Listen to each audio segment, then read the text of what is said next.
Rights Index, where we measure global perceptions of land and property rights. And I wanted to welcome also, as I am co-director of Prindex, online is also Malcolm Childress, the other co-director of Prindex who leads Global Land Alliance, and other members of the Prindex global team.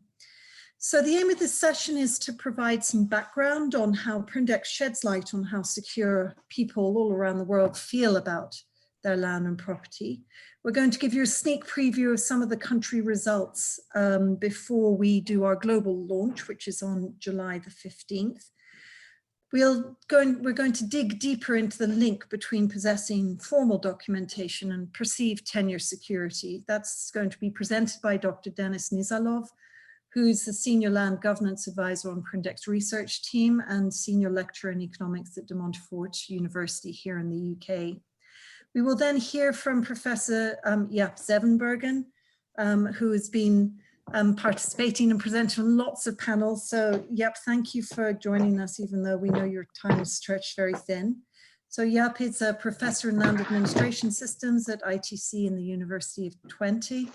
And he's going to talk about how the Prindex results link to and inform aspects of his own research on land tenure and administration.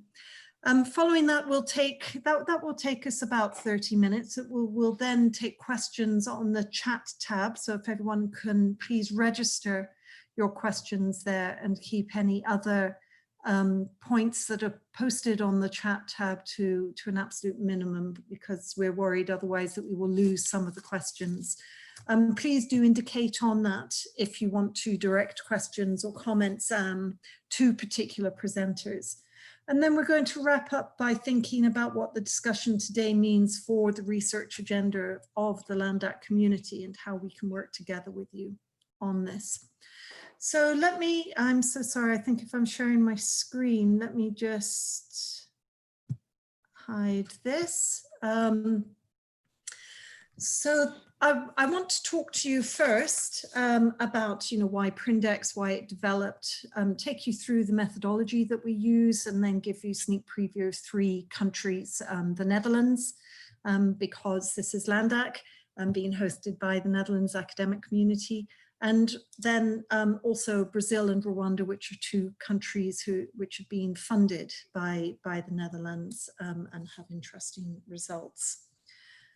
So Prindex, we know that we're all here because we do understand how important strong, clear and secure land and property rights are for social and economic development and psychological well-being. And increasingly, it's being shown that they're an important route and a cost-effective route for mitigating climate change. We also are conscious as a community that many people lack that security, and that has a lot of, can I just ask people to mute their microphones, please? But till now, we haven't known exactly, how many people feel insecure. That means it's hard to make informed policy and program design decisions, or to know whether policies and programs are having their desired effect. And one of the key issues here is there's been no single measure of tenure security, which is comparative across countries and comparable across different tenure systems.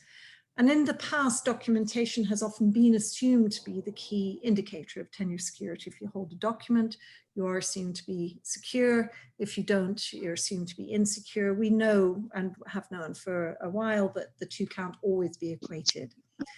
At the same time, there's increasing evidence from behavioral economics that how you feel about something is what really determines how you behave and the decisions you take, in terms of how much you invest in your land and property, in terms of how comfortable you are renting or leasing out your land and property.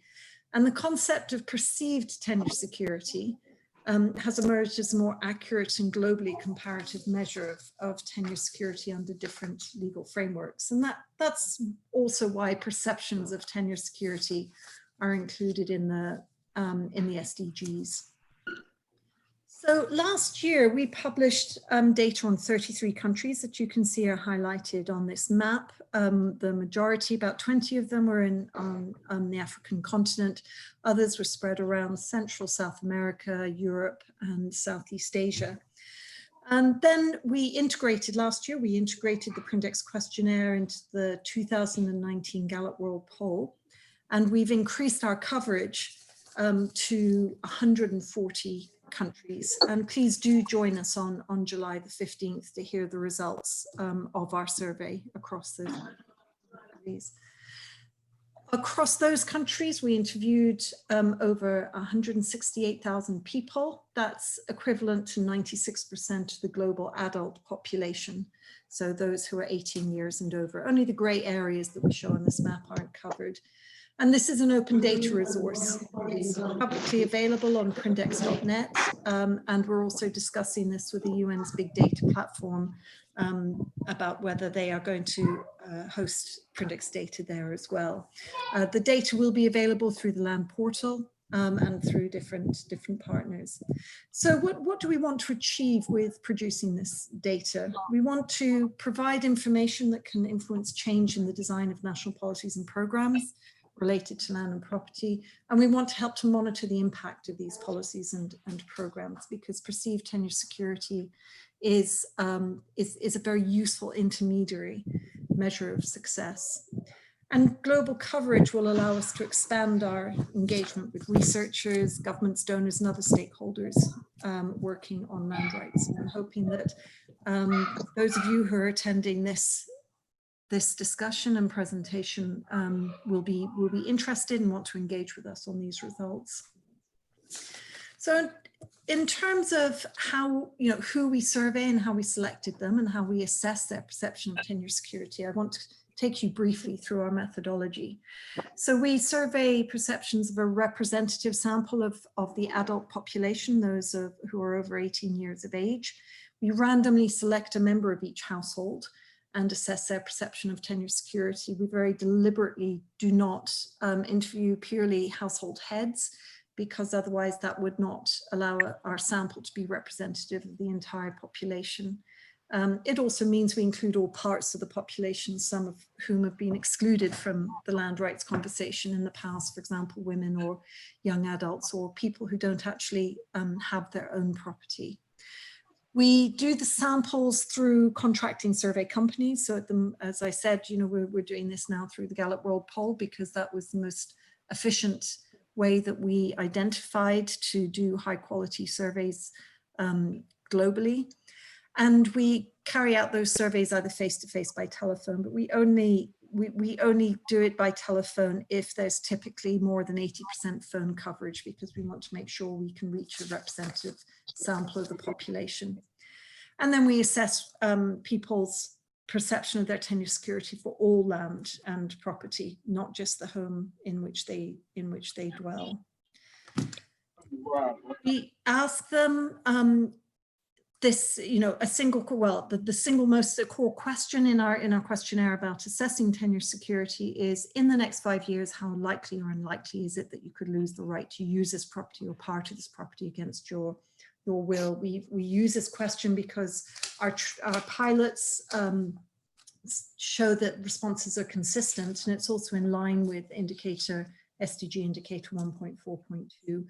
And we use a 4-point scale for the likelihood because this again allows for a balanced assessment of perceptions and minimizes some of the cultural bias that can emerge if you use an uneven scale. So if we look at the results from the 3 countries that I mentioned, the Netherlands, Rwanda, and Brazil, we're going to look at what proportion of the population in each of those countries is insecure, who is insecure, why they are, and the levels of formal documentation that people say that report having, because we know that that's an important issue for the land community. The Netherlands. Now, Jaap is going to talk more about this, and I'm going to whiz through the results rather than explain them in detail. If I could just ask people to mute their microphones. I've got someone coming up as talking. Thank you. So in the Netherlands, 10% of the population report themselves as feeling insecure. That's fairly evenly distributed by gender, so between men and women. It's less even between rural and urban population. There's a 4 percentage point difference, and actually it's more pronounced between renters and owners, that renters feel on average 6 percentage points, sorry, a higher proportion of renters feel more insecure than owners. We always stumble a little bit about how we should express our results, because we have to be really quite precise about it. And you know, why people feel insecure. Well, in the Netherlands, the main concern of those saying that they felt insecure was that they would be asked to leave by someone, you know, someone in the household, the owner or the person on the lease. And the second most important reason was financial, that people were worried that they wouldn't be able to actually afford to stay in the land.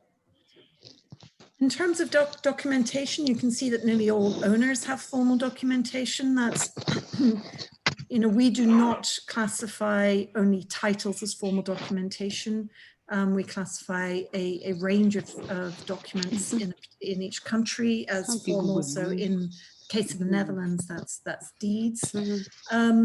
Much lower proportion of those staying with family and those who are renting have formal documentation. So let's see how that compares to Brazil. So Brazil, 23% of those interviewed felt insecure, and renters really stand out here. At 36% of those who are renting their land or property feel that they may lose access to that land or property in the next in the next 5 years. And there may be, you know, a link to the reasons for the insecurity. That again, the majority of those who say they felt insecure said that the top reason was that they were worried that the owner or person on the lease might ask them to leave. But again, also lack of money or other resources is cited as an important driver. And you can see here as well that renters, only 59% of those who said that they were renting reported having formal documentation. So there may be a link, an association there with the levels of insecurity that renters in Brazil are experiencing. And finally, Rwanda. Well, many of you on this online may be familiar with these results because of the nationwide land tenure regularization program that took place in Rwanda and the strengthening the land administration and some subsequent additional activities. So we're not very surprised because of the way that program was carried out, that only 8% of people interviewed felt insecure. Again, the renters stand out as being those who feel most, you know, a higher proportion of them feel insecure of that category rather than any of the other categories that we looked at. And you can see here that that may be linked, oops, I'm so sorry, that may be linked to the fact that a higher proportion of people in urban areas report themselves as feeling insecure compared to rural areas. We know that a higher proportion of, in many cases, a higher proportion of people who live in urban areas are renting rather than owning their properties compared to rural areas in countries like Rwanda. And then here again, being asked to leave is the primary source of insecurity. But unlike the other two countries, the fear that government might seize their property is the second most important reason. Although I just have to, you know, call attention to the fact that these are percentages of people of a much lower proportion of people who feel insecure than in many countries, because we're only talking about 8% of the small population. In terms of who has formal documentation, 86% of owners reported having formal documentation. Now, we think, given the nationwide land tenure regularization program, there may be two points to raise here. There may be some underreporting because of the methodology that we ask people who aren't necessarily the household heads and who store the documentation. Or this may be an indication that documents are not being used in all transactions. And we know that that has emerged as an issue in Rwanda. So that's it from me. This is our global launch, which will take place on July the 15th. Please go to the land portal or to prindex.net to sign up for this. And we would love to have you there and present the results of the 140 countries to you all. So I'm going to come off now and stop sharing my screen, and I'm going to hand over to Dennis, who's going to talk about the impact or the associations that we're finding about formalization of tenure and perceived security. Over Thank to you, Anna. Dennis. Yes, thank you. So let me share.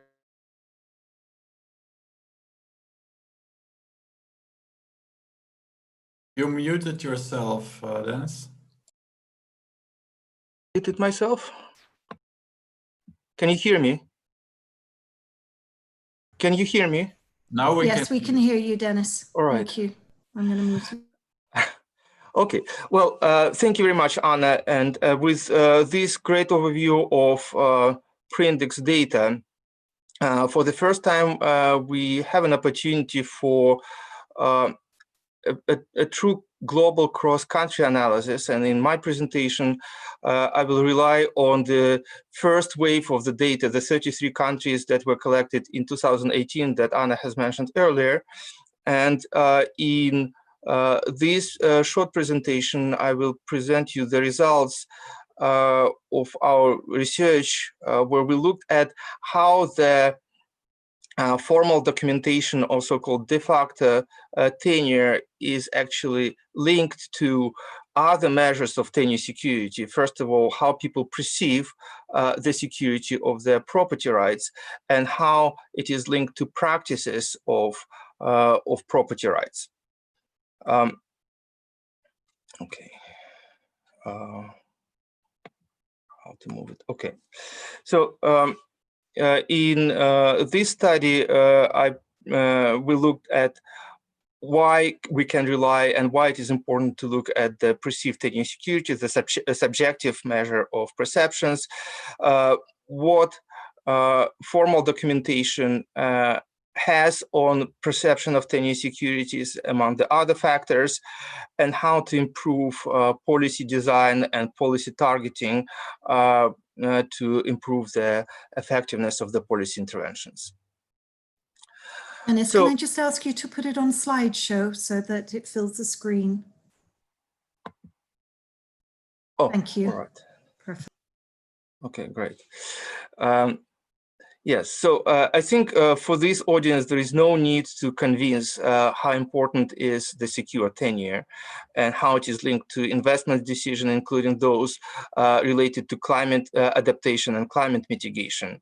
And it was mentioned several times by previous presenters that quite often people think about tenure security as a formal form of tenure, possession of formal documents, particularly titles, but whether this assumption is correct and how much the possession of formal documents translates itself into the feeling of security by individuals who have these documents, and in which circumstances or which factors actually can reinforce the feel of security associated with formal documents, or which factors actually are counterproductive in translating this effect, and why.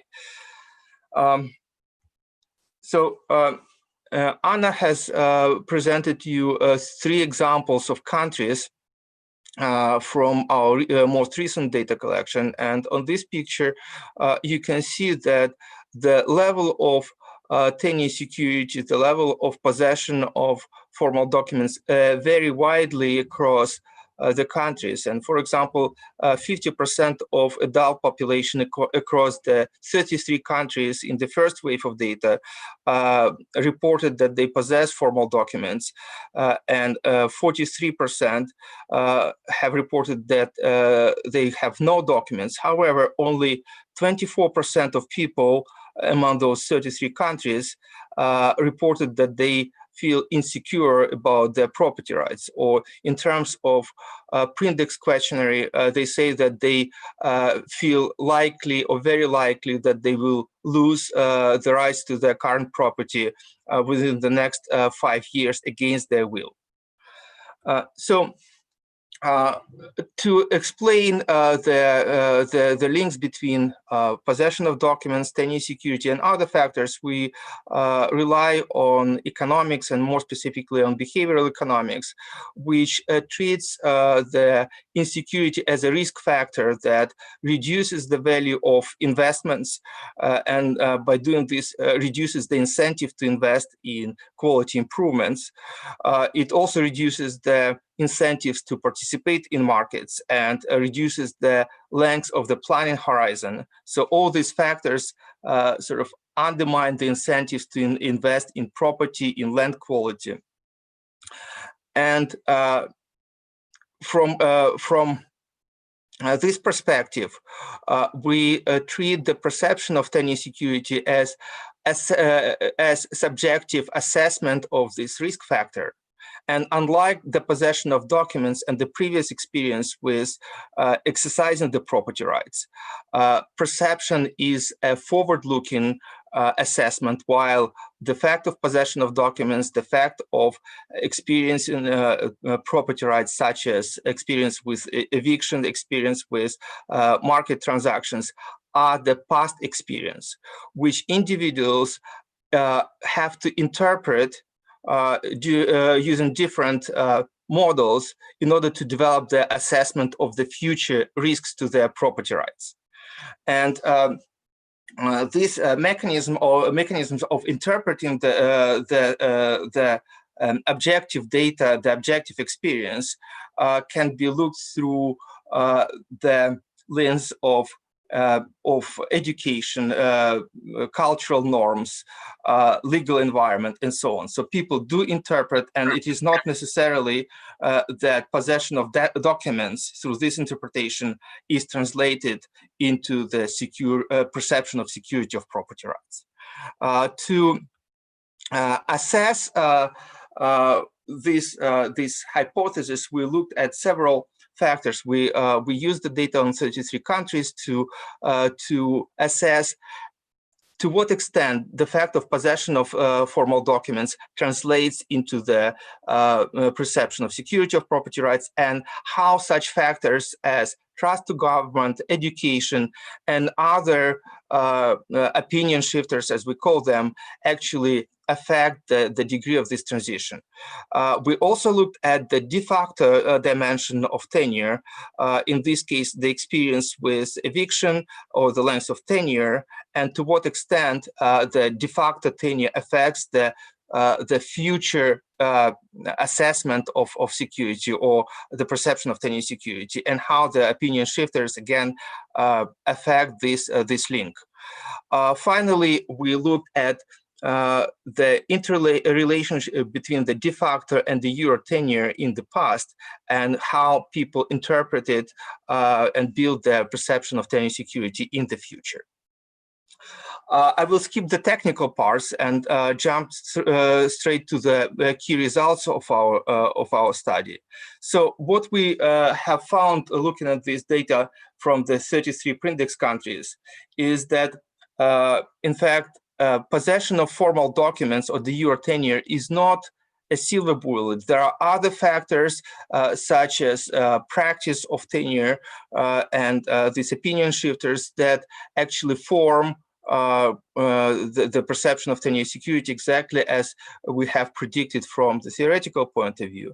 Moreover, we do have a lot of heterogeneity in terms of the extent how the possession of formal titles and formal documents translates into the feeling of more secure property rights.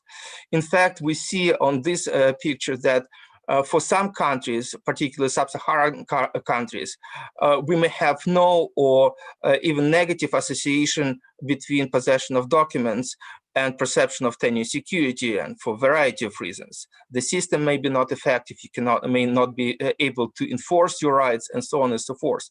While in Latin American countries, for example, this effect is strong and positive.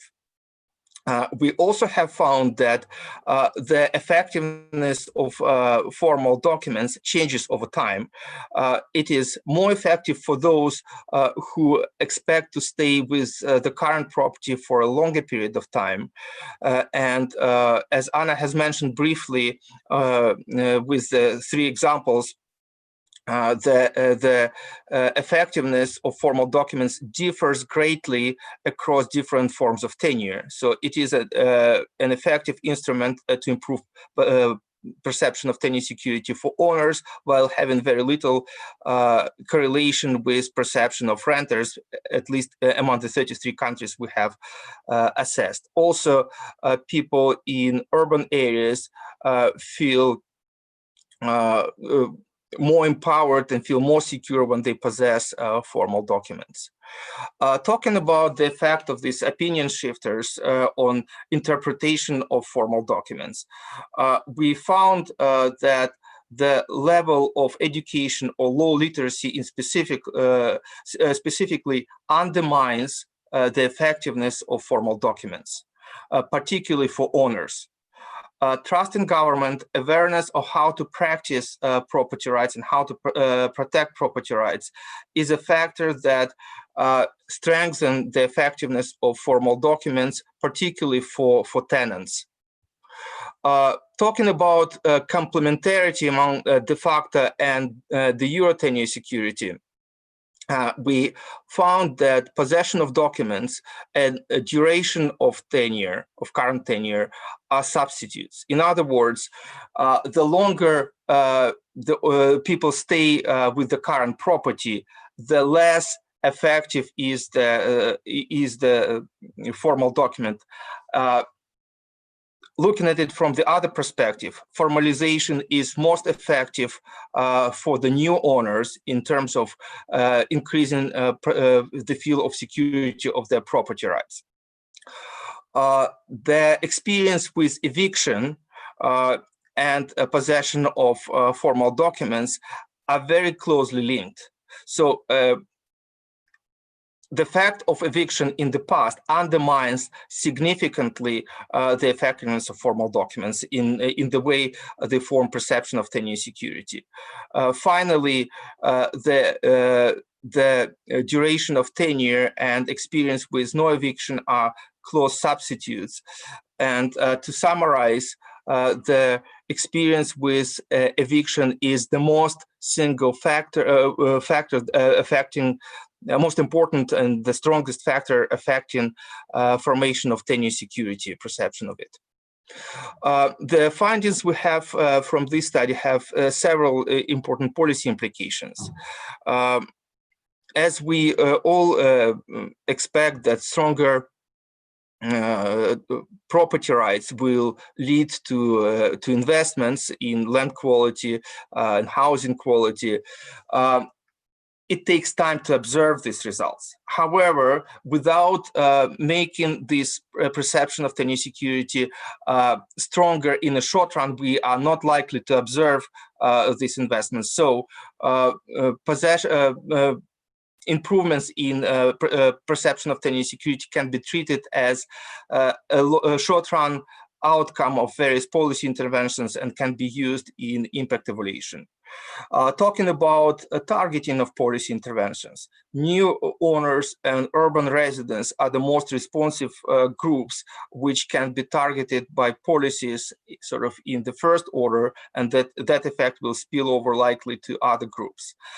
Finally, preventing eviction, raising awareness, and applying other policy tools that help people to build awareness about their property rights and build confidence in government will help to improve the perception of tenure security and augment the effect of formal documentation. Thank you very much. Thank you very much, Dennis. If I could just ask you to stop sharing your screen, that would be wonderful. I can thank you. So Dennis packed an incredibly sort of rich analysis that he undertook with other members of the Prindex research team, particularly Ian Langdown, who's also online, and he's managed to pack it into a really a really great presentation in the very short time that we gave him. So thank you, Dennis. I'd like to bring in Jaap now to hear your views on the different things that we've been discussing, and just some thoughts and comments based on your long-standing experience and research in this area. I'll go back on mute. Over to you, Jaap.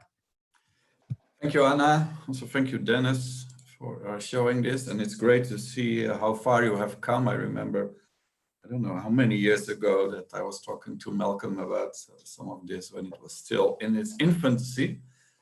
And it's very good to see how far it has come. I really enjoy taking the main message from me that for some of us is clear, but not for everybody, is that tenure security is indeed complex. And we should not see it as a near absolute fact, as sometimes people try to do. We already saw the tripartite model of Van Gelder as one of the examples mentioned, on which you based the distinction between perceived and de jure de facto. And interestingly, Van Gelder, who has both a legal and a psychological master's degree, even splits further. When he takes the psychological dimension into account, he says it's both a perceived risk of being evicted, and I think that also has to do with the experience of eviction, as Dennis was alluding to before, but there's also the fear of being evicted.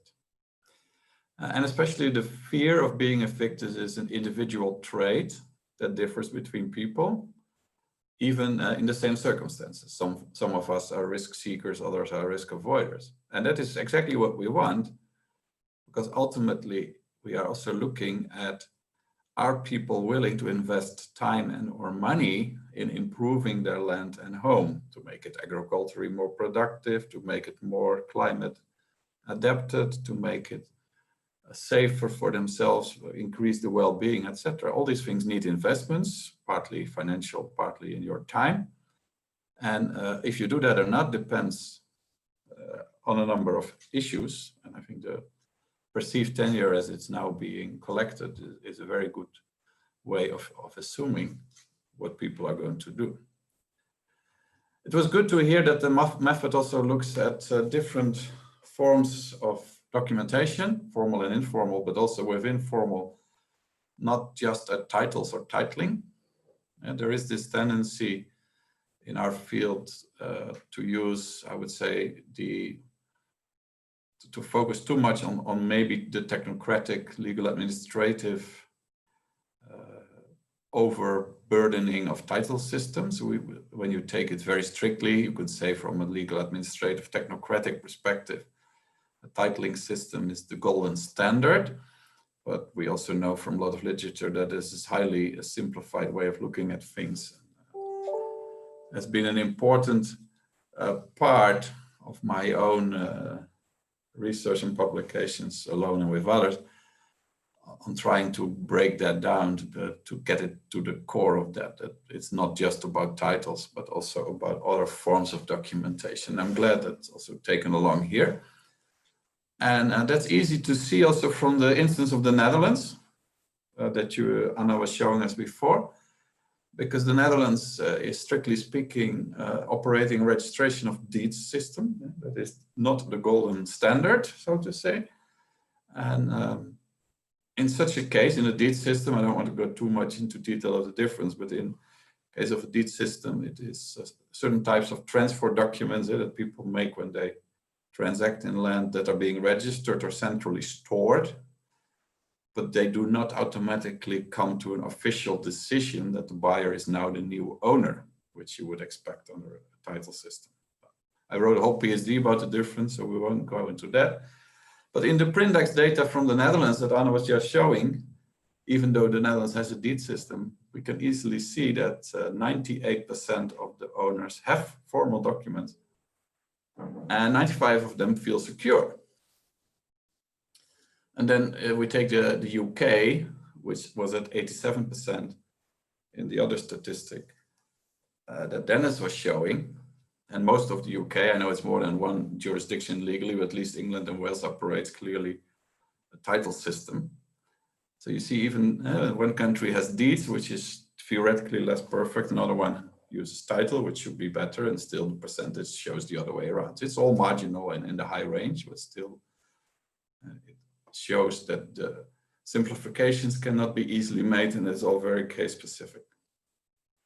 Now, a formal document is issued in any case through a procedure at some point in time.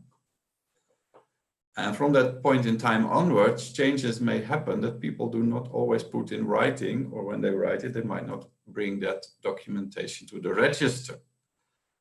So this is one of the problems with any registration system. If we do not capture the changes, the system runs, it becomes outdated very quickly. And one of the most serious cases where we see this happening is inheritance. I was already aware of this also in the Netherlands, and when I was doing a study for the Dutch chief registrar a few years ago to see if the Netherlands would still need to make this change from deeds to title at some point in the future, I actually found out that we have hundreds of thousands properties that are still registered in the name of a person that has died because the people didn't take the trouble of registering all the paperwork after the inheritance. Now, in Netherlands, there's not such a problem because we have a link with the civil registry. So even when it's registered in a dead person's name, there is actually a note behind it, this person has deceased. So you will never be able to sell. But it shows how difficult it is for people to be convinced that all this paperwork is worth the trouble. And in this respect, it's also interesting to see that family property scores noticeably lower in the Prindex data that Anna was showing, at only 78% formally documented. Even lower than the renters. And the renters in the Netherlands already feel less secure than the owners. But we see this family property issue clearly coming out. Also, disagreement in the family scores at the third place of 27% of the reasons why people are insecure. And I think that is also nicely showing the nuance of the method that Prindex is using, that all these issues come out and are easily seeable from the data and from knowing the country. I can also verify that it makes sense. I supervised a PhD study on inheritance and non-registration with focus on Ghana, Said Abubakari, and he's about to finish, and the defense is planned later this year. So this topic is clearly of interest to us. Another significant, still small difference that we see in the Netherlands is between the renters and owners. And the renters are 89% happy and the owners even 95%. And this brings us to another clear weakness of most titling systems, is that they tend to focus on the primary right holder. And perhaps this is a consequence of most Western dominating systems being rooted in Roman law, where there seems to be the principle of each piece of land being linked to one owner, or maybe co-owners, but wherein realistically the bundle of rights system or approach that we also can see in literature seems to be more realistic, because in many cases the access and use of resources on the same piece of land can be divided through different layers of rights. And there are many countries where we have allodial group ownership at the tribal level, and then maybe a family or even an individual has a usufructuary ownership on the day-to-day possession.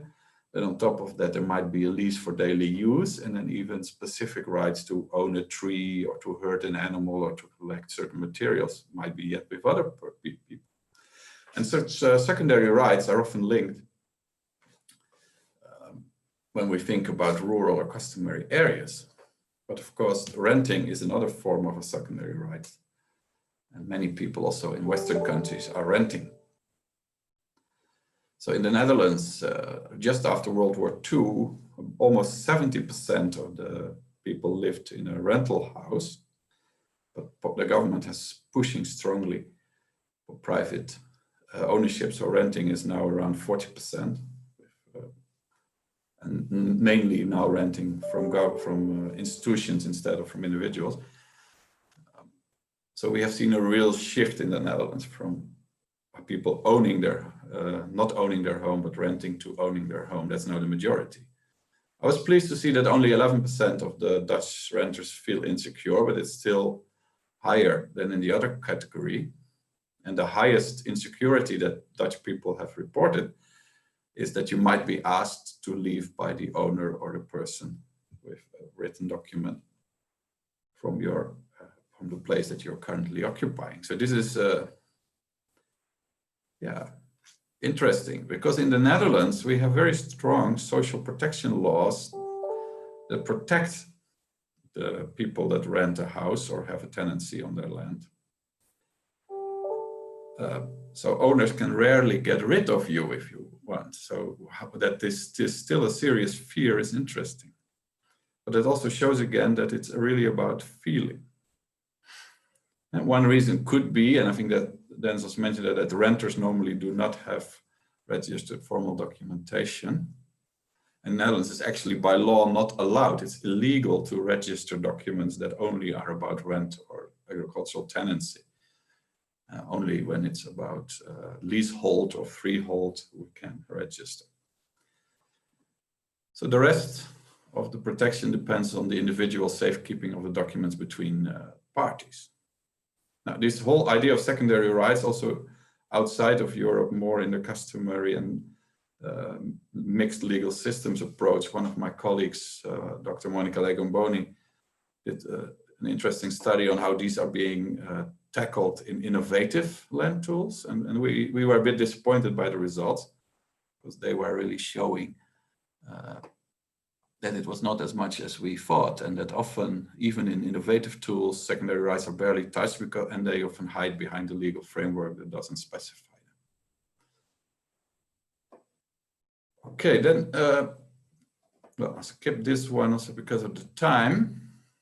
And maybe you hadn't expected me to talk so much about a Western country, but it's important to realize that to get to documents, some people call it formalization, we need to collect this data one way or the other. And these processes of collecting data, of documenting land rights, are serious interventions in themselves that can also go wrong. So it's not so easy to organize an intervention in such a way that it really works out in the best way. And a systematic approach at documenting nearly all of these systems that worked well has been the case from Rwanda. It's widely been documented as a good practice, where they systematically collected and documented nearly all the land tenure rights in the country. And it's nice to see that Prindex data is also supporting that this is indeed a successful endeavor, has been a successful endeavor. And it's at 89% score on security. It's far the highest of the countries in Africa that were in this first round. We'll see what happens in 2 weeks, but that's interesting to see. And with UK aid, the British paying, being the largest co-funder of the whole exercise in Rwanda, Rwanda has now a higher score than the UK. So the British have helped Rwanda get to a higher tenure security score than they do themselves amongst their population's perception. So that's quite interesting. It's still only at 89% overall. That's not 100. Why not? No, we already see that owners are at 96. So they're already a bit higher. We also noticed, of course, that the urban areas were a bit lower. Anna was saying this might be because there's more rent in the cities. That could be possible. I was also thinking of, in Rwanda, there are quite some regularizations happening, where areas in the city are being replanted and people might have to be relocated. And yeah, that is always a process that comes at some risk of tenure insecurity. And the second reported reason in Rwanda was also government may seize it. So that might allude to these relocations that come with replanning when you are regularizing certain areas. Finally, it's also good that in Rwanda, the gender equality is quite well, but women are still 4 percentage points lower than men. In the Netherlands, the women are even 1 percentage higher than the men. I assume that's just a round-off effect, because apparently there's not much. It's good that we are getting these numbers now, especially as they help us underpin the need to realize that there is a very nuanced link between documents, formal documents, and perceived tenure security. This is important when we talk, for instance, about Sustainable Development Goal Indicator 1.4.2, because in that indicator, we are measuring two things: the proportion of adult population with documented rights that are recognized by governments, so formal documents, and the proportion of adult population which perceive their tenure as legally secure, regardless of whether they have documents or not. And I think from the national statistics, again, the overview that Dennis was showing, there are more people that feel secure than people who have documents. So it's not as simple as we sometimes make it. Another important reason. Can I just give you a 1 minute warning? Yeah, well, even less. I hope I was on the very last words here. The nuance might even be greater in areas that start to experience special or new threats.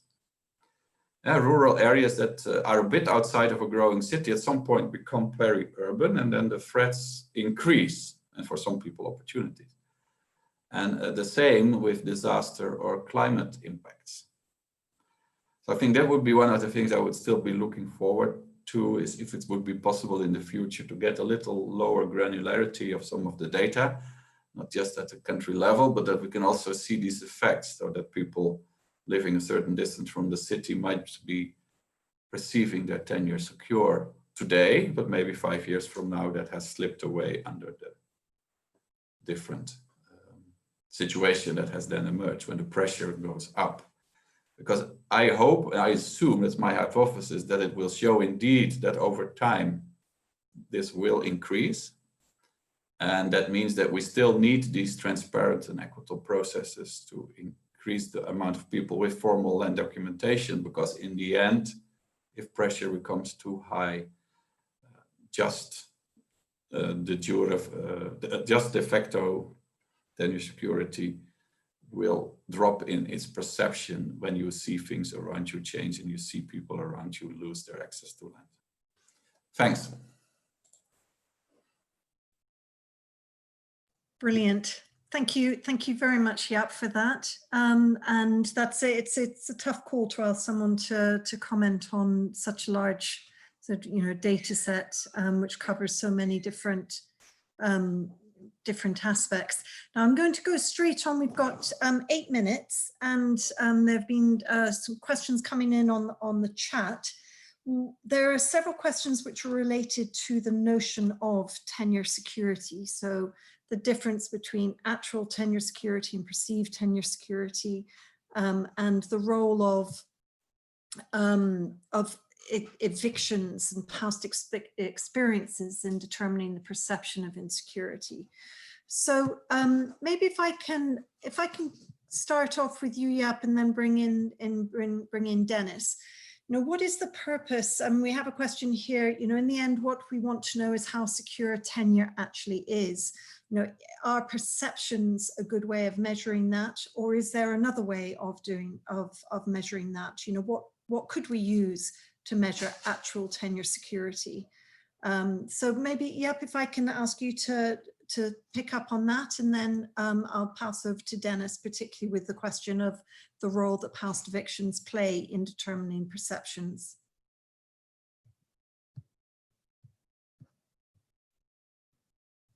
You're on mute, Jaap. Yeah, I was looking at the screen with the questions instead of the screen, sorry. Yeah, the question is clear, but of course, as I said at the beginning, it's not an absolute number, so we can, in that respect, not measure the absolute tenure security. So in that way, I think the question is asking for a silver bullet that we cannot find. And I think it's good that we have perception, because that's when people invest or not. And that would be on the other way, more complicated, spatial, temporal, etc. And even follow up in the field where you would say, okay, how often do people use materials, invest, etc. That's not a way of measuring how secure they feel. But as I tried to say at the end, maybe I got a little bit in time trouble, is that because over time, the perception can actually elude when the pressures increase, when you see people around you being pushed away, you might feel still safe today, but not in 5 years from now. And that's why I think also in SDG 1.4.2, we have both the formal documentation and the perception. I think ultimately only when both are green, you are in a good position. So I think you need them both. Thank you, Jaap. And I guess, again, just to, certainly as co-director of Prindex, the reason that we're interested in perceptions is because we think that that is the main determinant of people's behavior. We're not saying that it's all rational. And as Jaap sort of highlighted right at the beginning, there's, two people living side by side with very similar conditions can have different risk aversions, and that will actually determine how much they invest or how they use their land and property. But Dennis, let me transfer to you now, please. Right. Thank you, Anna. Well, I think I agree with your statement, actually. It depends on the purpose. What would we like to do with measuring perception of tenure security? If we would like to look at the country level statistics of eviction, it is available, but it is past looking. If we would like to understand what drives individual investment decisions, individual decisions how to participate in rental markets and sales market, we need to understand how people self-assess the probability of losing their rights in the future. And so far, there are no better measures than the individual perception of tenure security. Of course, there are different ways how to measure perceptions, and Prindex over years has experimented a lot with how to measure this perception. Jaap has mentioned, several alternatives about how to measure that people feel being evicted or being secure, and in fact we used all these different measures in the past and came up with the current measure, what is the likelihood of losing the rights during the next 5 years, as the best measure of such perception, the most robust measure, I would say. I would also like to use the opportunity to respond to one of other points Jaap has mentioned about the granularity of study. Prindex, the current wave of data collection is designed to enable cross-country comparison.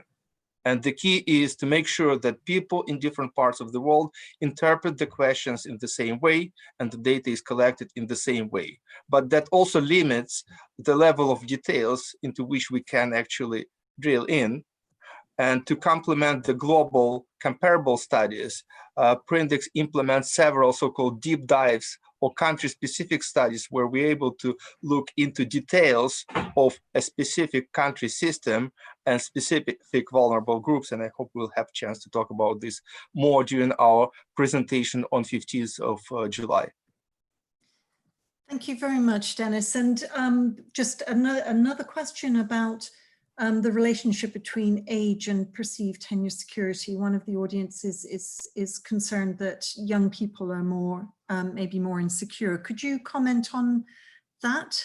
Mm-hmm. That is a very interesting question by itself. And if we look at the global picture, we do see that people with age feel more secure and more confident.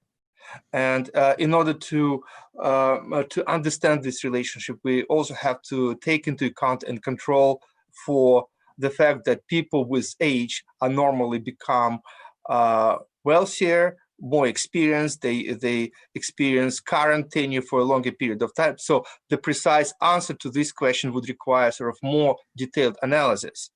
But overall, there are several factors that make people more secure over time. And for all these reasons, younger people are more vulnerable and feel less secure about their property rights. But we also, just one small case, we also found that there are differences across countries, particularly in those countries where which go through some major reforms in land governance, in managing property. Older people feel more vulnerable because they may not be able to comprehend the changes.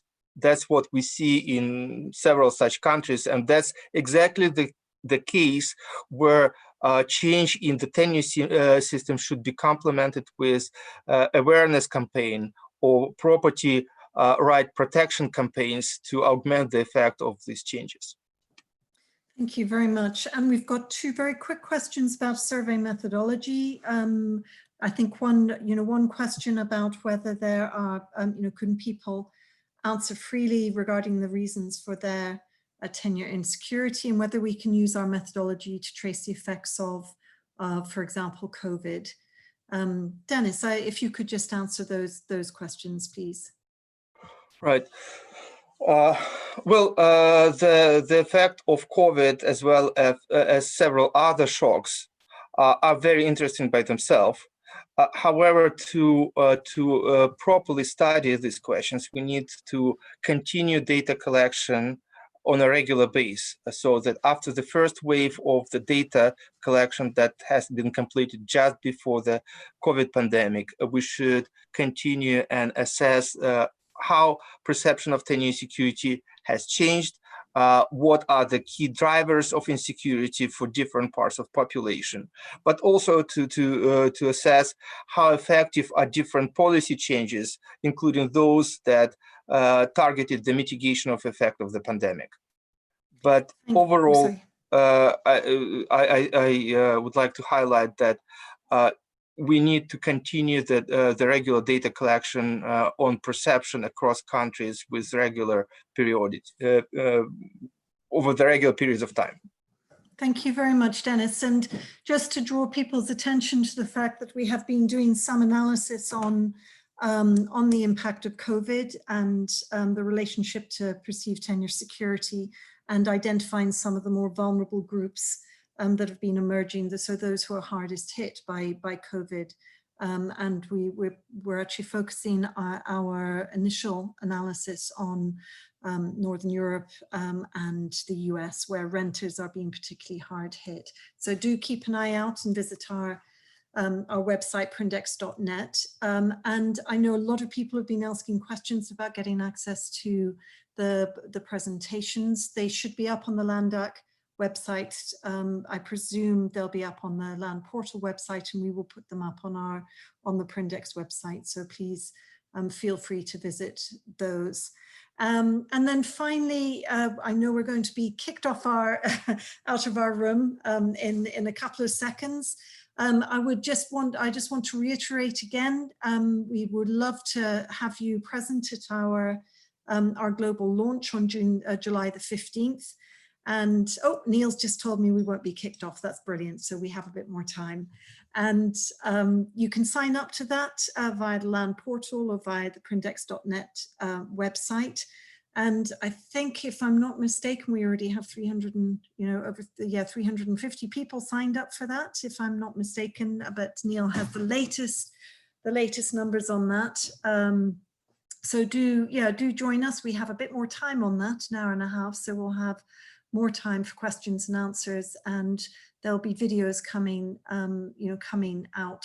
And do also continue to contact us. You can contact us on, through individual emails or through our general Prindex email, and ask questions. Our research team are there to answer any questions you may have. We would love to collaborate on building research projects around any particular issues in your thematic area or in your countries.